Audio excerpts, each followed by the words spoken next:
नमस्कार दोस्तों। आज मैं लेकर आई हूँ शरत चंद्र जी की कहानियाँ।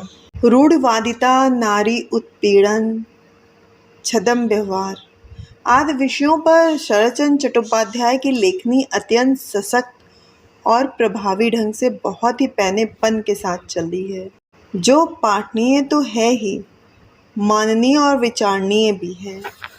तो ऐसे ही अद्भुत संकलन में से आज की कहानी है अभागिनी का स्वर्ग। धान के व्यापार से अमीर बने ठाकुरचंद मुखर्जी की वृद्धा पत्नी 7 दिनों तक बुखार से पीड़ित रहने के बाद स्वर्गवासी हो गई। मुखर्जी महाशय का भरा पूरा परिवार था। उनके 4 लड़कों और 3 लड़कियों के भी बाल बच्चे थे। मुखर्जी की पत्नी की मृत्यु पर उनके परिजनों के अतिरिक्त इष्ट मित्रों, बंधु बांधवों और अड़ोसी पड़ोसियों जमावड़े से शोक ने उत्सव समारोह का रूप ले लिया था। धूमधाम से निकाली जाने वाली अर्थी को देखने के लिए गांव भर के लोग घर के बाहर आ जुटे। रोती हुई लड़कियों ने मां के दोनों पैरों के तलवों में गाढ़ा महावर तथा माथे और सिर पर सिंदूर लगाया। बहुओं ने बड़े आदर से बुढ़िया के शरीर पर चंदन लगाया और फिर कीमती रेशमी वस्त्रों से शव को ढक दिया गया। सभी स्त्रियों ने सम्मान पूर्वक वृद्धा को नमस्कार किया और उसके पैरों की धूल को सिर माथे चढ़ाया। पुष्प, गंध, धूप, दीप, इत्र आदि देते समय ऐसा लगा मानो किसी नई दुल्हन को मायके से आनंद खुशी के साथ ससुराल भेजा जा रहा हो। वृद्ध मुखर्जी अपनी जीवन संगनी को अंतिम विदा देते समय अपने आंसुओं पर नियंत्रण नहीं रख सके, लेकिन फिर भी अपनी गीली आंखों को पोंछकर शोकमग्न पुत्रियों, बहुओं तथा परिवार की अन्य स्त्रियों को सांत्वना देने लगे। हरि बोल का तुमुल नाद करता हुआ सारा गांव अर्थी के साथ शमशान को चल दिया। इस भीड़ से हटकर अपनी कुटिया की बगिया में बैंगन तोड़ती कंगाली की माँ भी ऐसी शानदार शव यात्रा से इतनी अधिक प्रभावित हुई कि सारे काम धंधे को भूलकर अपनी आंखें पोंछती हुई अर्थी के पीछे पीछे चल पड़ी। गांव के बाहर गरुड़ नदी के तट पर शमशान है। वहां पहले से ही लकड़ी, घी, चंदन, धूप, दीप, मधु और राल आदि सारा सामान पहुंचा दिया गया था। दूल्हे नामक छोटी जात की स्त्री होने के कारण कंगाली की माँ के लिए शमशान भूमि में जाना निषिद्ध था। इसीलिए वह दूर किसी ऊंचे टीले पर खड़ी होकर अंत्येष्टि क्रिया देखने लगी। शानदार ढंग से सजी धजी चिता पर शव को रखा गया। वृद्धा के पैरों में महावर को देखकर कंगाली की माँ निहाल हो उठी। उसका बस चलता तो उसके पैरों के तलवों में लगे महावर को अपने माथे पर लगाकर अपना जीवन धन्य कर लेती। लोगों के गलों से निकला हरिबोल का स्वर और ब्राह्मणों द्वारा मंत्रोच्चारण की ध्वनि के साथ जब वृद्धा के पुत्रों ने उसे मुखाग्नि दी तो कंगाली भी द्रवित होकर आंसुओं की बरसात करने लगी और ईश्वर से प्रार्थना करने लगी कि उसे भी यथा समय कंगाली से मुखाग्नि पाना सुलभ हो। वह मुखर्जी महिला के भाग की सराहना करती हुई बोली, इसमें रत्ती भर भी शक नहीं है कि तुम सीधी स्वर्ग को जा रही हो। पुत्र के हाथ से दाह संस्कार होना कोई साधारण बात नहीं, अपितु सौभाग्य का सूचक है।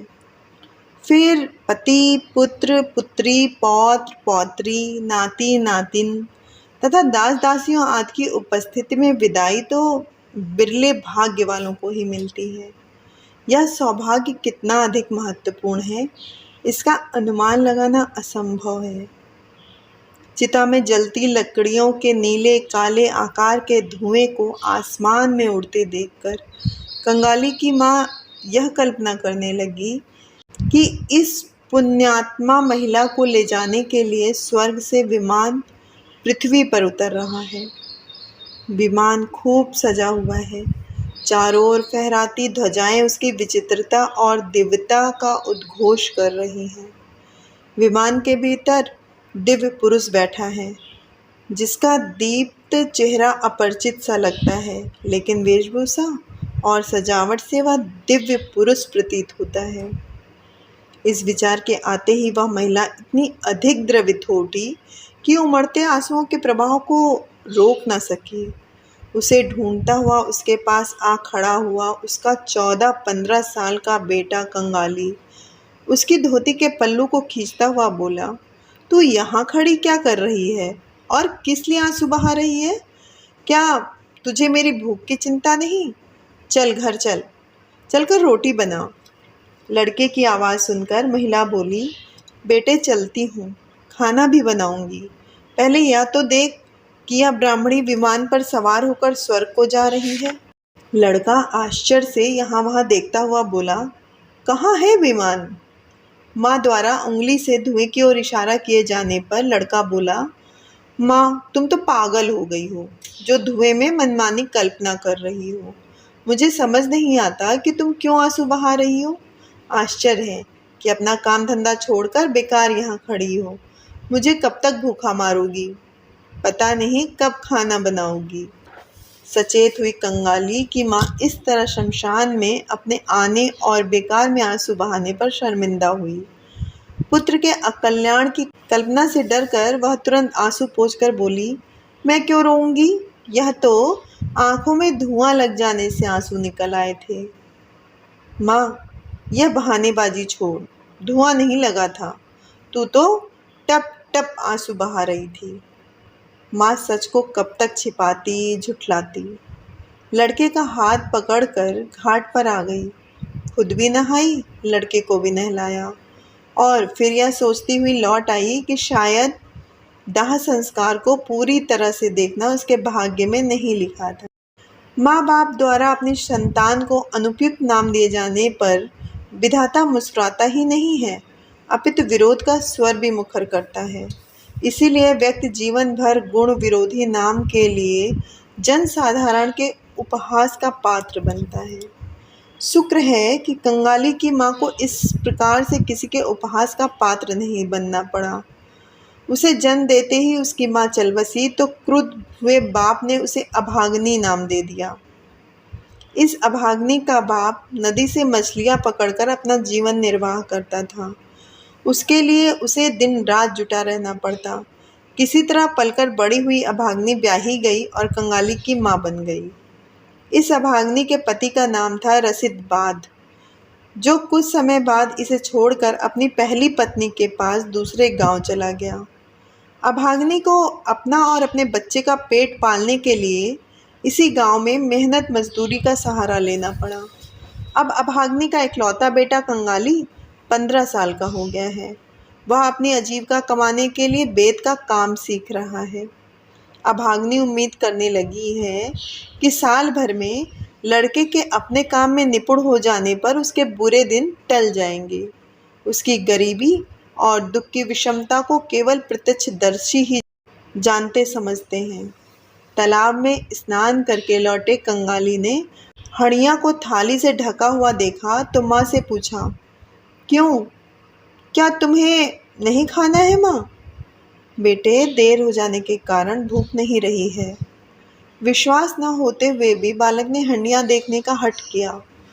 अभागनी इसी बहाने से बेटे को कई दिनों तक टालती आ रही थी, लेकिन आज पोल खुल गई। हांडी में एक व्यक्ति के खाने जितना भात था। वह माँ की गोदी में आ बैठा। इतनी बड़ी आयु के लड़के प्रायः माँ की गोदी में नहीं बैठते, लेकिन बीमार रहने के कारण कंगाली अपना कोई संगी साथी नहीं बना सका था, अतः वह अक्सर माँ की गोद से चिपका रहता था। आज भी उसने आदतवश वही किया। माँ के गले में अपना एक हाथ डालकर उसके गले से अपना गाल सटाते हुए वह बोला, माँ, तुम्हें तो ताप है। इस स्थिति में गर्मी में खड़ी होकर जलते मुर्दे को देखना कहाँ की समझदारी है? बेटे के मुंह पर हाथ रखती हुई अभागनी बोली, बेटे, सती महारानी के विमान पर सवार होकर स्वर्ग जाने को मुर्दा जलना नहीं कहते, इससे पाप लगता है। बार बार तुम यही कहे जा रही हो। यहाँ से कोई मुर्दा विमान पर सवार होकर नहीं जाता, सब कुछ यही राख हो जाता है। बेटे, मैंने ब्राह्मण महारानी को अपनी आंखों से विमान में बैठे देखा है। उसके लाल पैरों को मेरे साथ और भी बहुतों ने देखा है। क्या कहती हो, औरों ने भी देखा है? हाँ, बहुतों ने देखा है। माँ की छाती से लगा कंगाली सोच में पड़ गया कि क्या उसके कथन पर विश्वास करे अथवा नहीं। अब तक तो वह उसके प्रत्येक कथन पर विश्वास करता आया था। ऐसा वह अपनी आदत बना चुका था। जब वह कहती कि केवल अकेली उसने ही नहीं अपितु बहुतों ने यह सब देखा है, तो सत्य ही होगा। थोड़ी देर में वह बोला, माँ, तब तो एक दिन तुम भी स्वर्ग को जाओगी। उस दिन रखाल की बुआ से लक्ष्मी की माँ कह रही थी, दूल्हों में सतीत्व का आदर्श तो कंगाली की माँ है। अभागिनी के चुप रहने पर कंगाली बोला, माँ, बापू के तुझे छोड़ देने पर कितने लोगों ने तुमसे विवाह का प्रस्ताव रखा, प्रलोभन दिए, किंतु तूने किसी की नहीं सुनी। सबसे यही कहा, कंगाली बड़ा हो जाएगा तो मेरे सारे दुख कष्ट मिट जाएंगे। अच्छा माँ, यदि तू विवाह कर लेती तो मेरा क्या होता? मैं तो भूखा प्यासा मर जाता ना। माँ ने बेटे को अपनी छाती से चिपका लिया। वस्तुतः उसे उस दिन ऐसी सलाह देने वालों की ही नहीं अपितु दबाव डालने वालों की भी कमी नहीं थी। कुछ तो धमकाने डराने से भी बाज नहीं आए। उस दिन को याद करके वह रो पड़ी। माँ के आंसू पोंछते हुए कंगाली बोला, बिछौना लगा दूं, क्या नींद लेना चाहोगी? माँ की चुप्पी पर कंगाली ने चटाई बिछाकर बिस्तर लगा दिया, छोटा तकिया भी साथ रख दिया। इसके बाद वह माँ के हाथ को पकड़कर उसे बिस्तर पर सुलाने लगा। तो माँ बोली, बेटे, आज तुम मेरे पास ही बैठे रहो, तुम्हें काम पर नहीं जाना है। काम पर न जाने के माँ के सुझाव से कंगाली खुश हो गया। फिर वह बोला, माँ, अगर काम पर न गया तो नाश्ते के लिए 2 पैसे भी नहीं मिलेंगे। ना मिले, आ मेरे पास, मैं तुझे कहानी सुनाती हूँ। अधिक बहस किए बिना कंगाली माँ की छाती से लग गया और बोला, हाँ माँ, राजकुमार, कोतवाल, घोड़ा और पक्षीराज वाली कहानी सुना। अभागिनी कई बार सुना चुकी थी कहानी, फिर से सुनाने लगी, किंतु बीच में ही वह उसी घिसी पिटी कहानी को छोड़कर दूसरों से सुनी कहानी सुनाने लगी। बुखार तेजी से बढ़ने के साथ वह नई नई कहानियां सुनाने लगी। इधर कंगाली भय, विस्मय और आशंका से घबराकर माँ की छाती से और अधिक दृढ़ता से चिपक गया। दिन डूबने के कारण शाम का अंधेरा बढ़ने लगा, लेकिन घर में दीपक जलाने की सुध किसी को नहीं थी। अंधेरे में माँ की छाती से चिपटा कंगाली माँ के दिल की बढ़ती धड़कन को सुन रहा था। वह ब्राह्मणी की शमशान यात्रा और स्वर्गारोहण की चर्चा को दोहराए जा रही थी। शोक विहल परिजनों का उस सती की चरण धूल को लेकर उसे विदा देने का वर्णन बड़ा ही मार्मिक था। हरि बोल की व्यापक ध्वनि के साथ वृद्धा की अर्थी को उठाना भी अभागिनी के लिए आनंद का विषय था। वह बार बार कहे जा रही थी, बेटे, वह आग से उठा धुआं नहीं था, वह तो स्वर्ग से उतरा विमान था। मेरे बेटे कंगाली चरण, यही सच है। कहकर वह हाँफने लगी। कंगाली ने पूछा, क्या बेचैनी हो रही है? महिला अपनी रौ में बोली, यदि मुझे तेरे हाथों आग नसीब हो जाए तो मैं भी स्वर्ग जा सकती हूँ। कंगाली बोला, क्या तुझे ऐसी बातें कहना अच्छा लगता है? लेकिन वह अपनी धुन में कहती गई, फिर मेरी छोटी जाति के कारण कोई घृणा नहीं करेगा और निर्धन होने पर भी मैं किसी की उपेक्षा का पात्र नहीं बनूंगी। माँ के मुख पर हाथ रखकर कंगाली बोला, माँ, तेरी बातों को सुनकर मुझे बहुत डर लगता है। हाँ कंगाली, एक काम और करना, अपने बापू को पकड़ कर लाना और उसके पाँव की धूली से मेरे माथे पर सिंदूर तिलक आदि भी लगा देना। यह सब करेगा ना बेटा, मेरा राजा बेटा? तभी तो तेरी माँ को स्वर्ग लाभ होगा। कहते हुए अभागिनी ने फिर से लड़के को अपनी छाती से लगा लिया। अभागिनी की जीवन लीला का अंत होने जा रहा था। उसकी आयु मुश्किल से 30 की होगी। इतनी भी होगी या इससे भी छोटी होगी, कुछ कहा नहीं जा सकता था। परंतु किसे कब बुलावा आ जाता है, इसमें आयु की कमी अधिकता की कोई भूमिका नहीं रहती। यह तो ऊपर वाला ही जानता होगा कि उसने इस संबंध में क्या मापदंड बना रखा है। माँ की दशा बिगड़ती देख कंगाली चिंतित हो उठा। पड़ोस के गांव में रहते वैद्य के पास जाकर रोया, गिड़गिड़ाया, हाथ पांव जोड़े, किंतु वैद्य बिना फीस लिए आने को सहमत न हुए। घर का लोटा गिरवी रखकर लड़के ने प्राप्त 1 रुपया वैद्य के हवाले किया, किंतु वह फिर भी रुग्णा को देखने नहीं आए। हाँ, 2-4 गोली अवश्य दे दी और कह दिया वह माँ को शहद में अदरक और तुलसी का रस मिलाकर पिलाता रहे। कंगाली की माँ ने यह सब सुना तो बिना उससे पूछे लोटा गिरवी रखने के लिए कंगाली को डांटा डपटा। उसने गुस्से के आवेश में वैद्य की गोलियों को चूल्हे में फेंक दिया और बोली, अच्छा होना होगा तो वैसे ही ठीक हो जाऊंगी। दूल्हों के परिवारों में वैद्य की दवा खाने का प्रचलन नहीं है। 2-3 दिन और इस प्रकार बीत गए। पड़ोसी पूछताछ के लिए आने लगे और अपनी हिकमत बखारते हुए नुस्खे भी बताने लगे। एक ने कहा मूठ चलाओ और दूसरे ने कहा हिरन के सींग का छुआ पानी पिला दो। तीसरे ने राय दी गट्टी कौड़ी की राख शहद में मिलाकर चाटो, अर्थात जितने मुंह उतने उपचार। सभी अनुभवी होने का दावा कर रहे थे। छोटा बालक कंगाली किस नुस्खे को अपनाए और किसे ना अपनाए, वह तो यह सब सुनकर परेशान हो उठा था।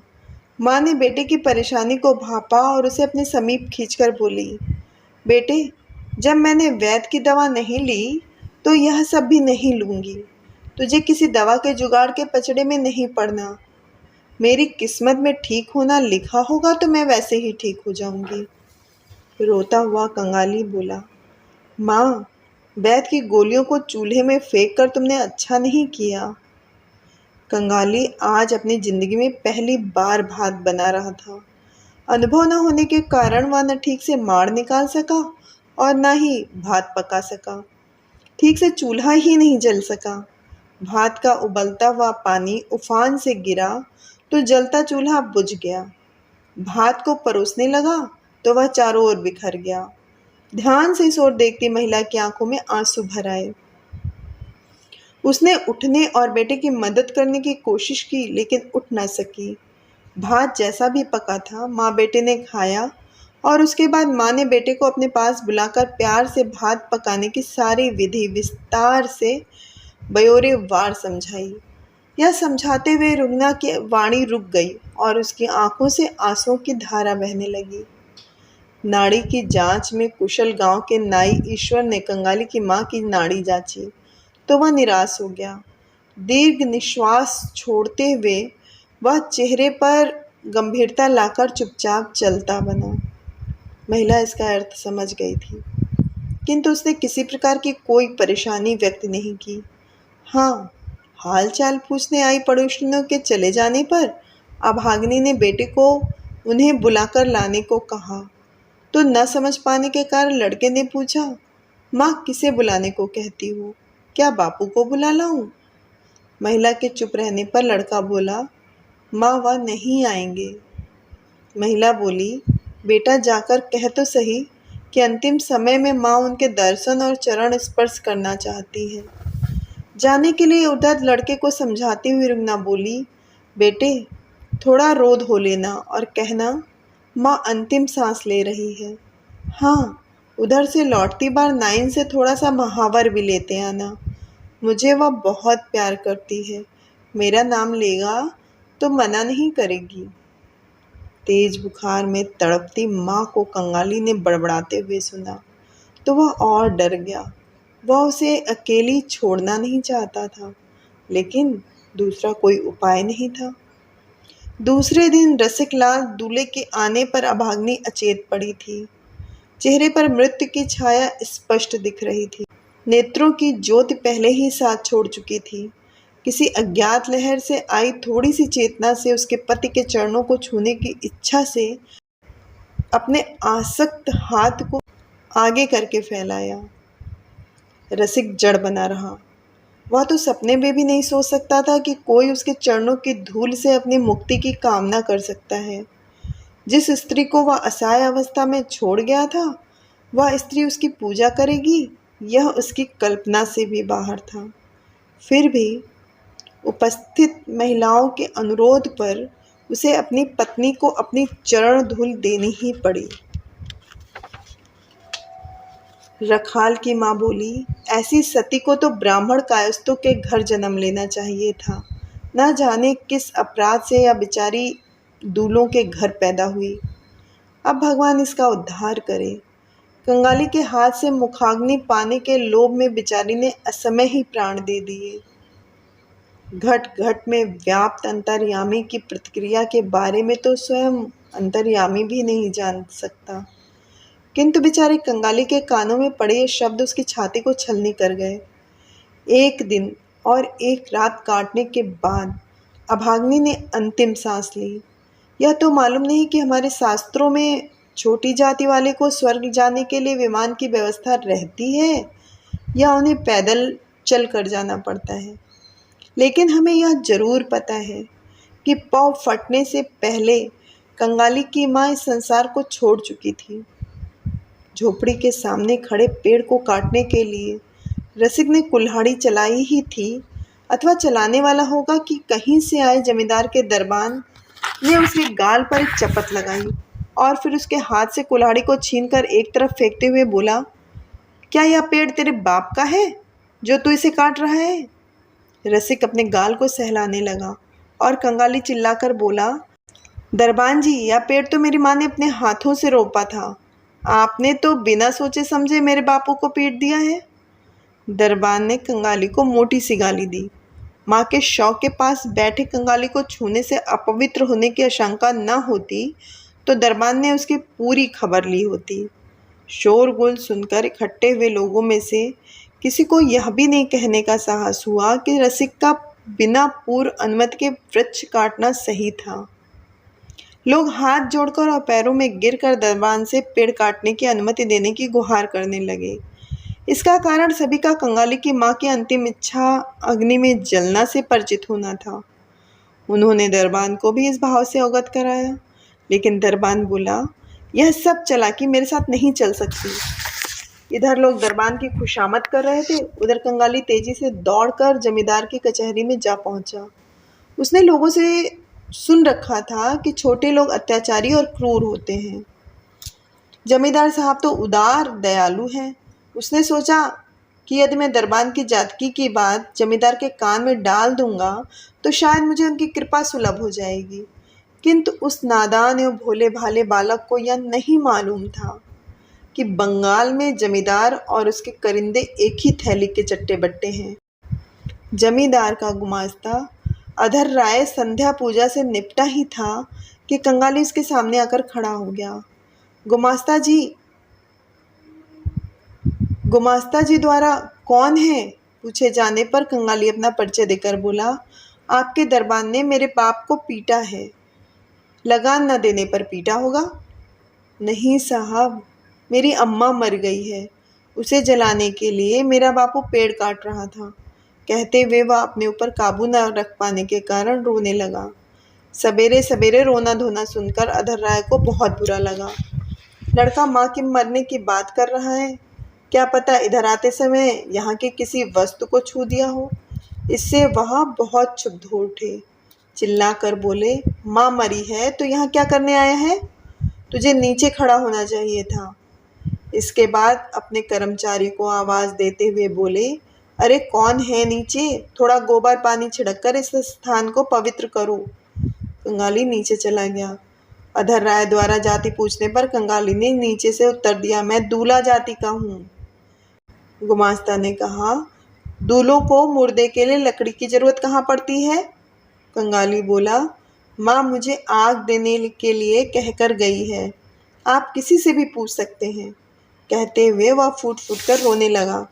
अधर राय ने कहा, माँ को जलाना है तो पेड़ की कीमत 5 रुपए चुका दो। कंगाली के लिए 5 रुपए चुकाना असंभव था। कफन खरीदने के लिए उसे थाली बेचनी पड़ी है। घर में और कुछ भी नहीं है। वह हाथ जोड़कर बोला, मेरे पास रुपए नहीं हैं। तो फिर माँ को नदी के पास गड्ढा खोदकर गाड़ दे। काहे के लिए बेकार दुखी हो रहा है? तुम्हारी जाति में यही चलता है ना? कंगाली बोला, यह पेड़ तो हमारे आंगन में है और इसे मेरी माँ ने ही रोपा है। इस पर हमारा अधिकार है। सुनते ही गुमास्ता गुस्से से तिलमिला उठा। मोटी मोटी गालियां देते हुए बोला, प्रजा होकर आंगन को अपना बताता है? अरे कौन है? इसे धक्के देकर बाहर निकाल दो। पांडे ने कंगाली को गले से पकड़ा और दरबान से भी अधिक गंदी गाली देते हुए उसे धक्का देकर घर से बाहर निकाल दिया। धरती पर पड़ा कंगाली साहस जुटाकर उठ खड़ा हुआ। उसकी समझ में नहीं आया कि उसके किस अपराध के कारण उसे इस प्रकार से बेइज्जत और दंडित किया गया है। गुमास्ते के मन में नाम मात्र के लिए भी सहानुभूति नहीं आई। उसके चरित्र की इस निर्ममता को विशेषता मानकर ही तो उसे यह नौकरी मिली थी। उल्टे उसने अपने मातहत पारस से कहा, पारस, खाता जांच ले, कहीं इसका कुछ बकाया निकलता हो तो बर्तन आदि अपने अधिकार में ले ले। क्या मालूम यह साला कब गांव छोड़कर चला जाए। मुखर्जी परिवार में परिवार के स्तर के अनुरूप मृत महिला के श्राद्ध की जोर शोर से तैयारियां चल रही। वृद्ध गृह स्वामी ठाकुरदास स्वयं सारे कार्य की देखरेख कर रहे हैं। कंगाली उनके सामने आकर बोला, पंडित जी, मेरी माँ मर गई है। मुखर्जी ने पूछा, तू कौन है और मुझसे क्या चाहता है? मैं कंगाली हूँ। मेरी माँ की अंतिम इच्छा अग्निदाह की थी। तो फिर जाकर माँ का कर संस्कार। तब तक कचहरी की घटना जानकारी सबको हो गई थी। एक आदमी ने मुखर्जी की सारी घटना कह सुनाई और बोला, यह एक पेड़ की मांग लेकर आया है। मुखर्जी महाशय आश्चर्य और क्रोध मिश्रित स्वर में बोले, क्या तुझे मालूम नहीं कि कल के श्राद्ध में हमें काफ़ी लकड़ी की ज़रूरत होगी? यहाँ से चलता बन, मैं तेरी कोई मदद नहीं कर सकता। कहकर वह खुद एक ओर हो लिए। पास बैठे और खाता लिखते भट्टाचार्य ने कहा, पगले, तेरी जात में जलाने का प्रचलन नहीं है। यदि तेरी कोई इच्छा है तो 2-4 लकड़ी जलाकर माँ का मुंह झुलसा दे और फिर मुर्दे को नदी किनारे गाड़ दे। उधर से किसी काम से गुजरते मुखर्जी महाशय के बड़े लड़के ने कंगाली की मांग के बारे में सुना तो उत्तेजित स्वर में बोला, आजकल सभी शूद्र ब्राह्मण और कायस्थ बनना चाहते हैं। घोर कलयुग आ गया है पंडित जी। कहते हुए वह भी अपने काम को चल दिया। इसके बाद कंगाली ने किसी और के आगे गिड़गिड़ाना उचित नहीं समझा। वस्तुतः 2 घंटों के अनुभव ने उसे बहुत समझदार बना दिया था। इसीलिए वह सीधा माँ के शव के पास जा पहुंचा। नदी की तलहटी में गड्ढा खोदकर अभागिनी को सुला दिया गया। रखाल की माँ ने पुआल की आग से मृतका का मुंह झुलसा दिया और उसके बाद मिट्टी डालकर मुर्दे को धरती के भीतर दबा दिया गया। इस काम से निपटकर सब लोग चलते बने। अकेला कंगाली जलते पुआल से निकलते धुएं को देखकर कल्पना कर रहा था कि शायद उसकी माँ विमान पर बैठकर स्वर्ग जा रही है।